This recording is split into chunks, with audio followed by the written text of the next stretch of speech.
හැම දිනාටම සුබ දවසක් වේවා කියලා ප්‍රාර්ථනා කරනවා. එක භාවනා මධ්‍යස්ථානයක් තිබුණා. මේකේ විශාල ශිෂ්‍යෝ පිරිසක් සහ ගුරුවරයා වාසය කළා. මේ ශිෂ්‍ය අතරේ හොරකම් සිද්ධ වෙන්න පටන් ගත්තා. මේ අය බොහොම අවදියෙන් ඉඳලා කවුද මේ හොරකම් කරන්නේ කියලා හොයාගත්තා. ඒ අය තේරුම් ගත්තා තමන් අතරම ඉන්න කෙනෙක් තමයි මේ හොරකම කරන්නේ කියලා. මේ අය ගිහිල්ලා ගුරුවරයාට මේ බව දැනුම් දුන්නා. අසවලා අපේ දේවල් හොරකම් කරනවා කියලා. ගුරුවරයා වෙනමම අර ශිෂ්‍යයාට එන්න කියලා හොරකම් කරන ශිෂ්‍යයාට එන්න කියලා අවවාද දුන්නා, අනුශාසනා කළා. එහෙත් ඔහු හොරකම් කරන එක නැවැත්තුවේ නැහැ. දිගින් දිගටම හොරකම් සිද්ධ වුණා. අනිත් ශිෂ්‍යයෝ ඔක්කොම එකතු වෙලා පෙස්සමක් ගැව්වා. අහවල් ශිෂ්‍යයා හොරකම් කරනවා අපි කලිනුත් දැනුම් දුන්නා.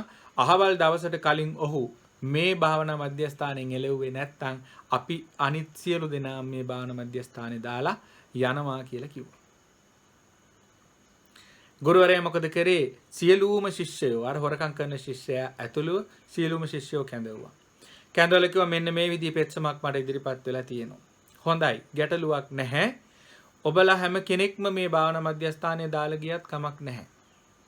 මොකද ඔබලා හැම කෙනෙක්ම දන්නවා හොරකම් කරන එක නරක දෙයක් කියලා, නොකළ යුතු දෙයක් කියලා, වැරද්දක් කියලා.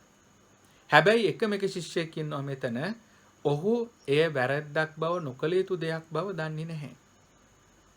ඒ නිසා මං ඔහුව මේ භාවනා මධ්‍යස්ථානයෙන් එලවන්නේ නැහැ. ඔබලා කොහොම කිව්වත් අනිත් අය භාවනා මධ්‍යස්ථානයෙන් ගියාට කමන්නේ. මට ඔහුව තමයි හදාගන්න අවශ්‍ය කියලා.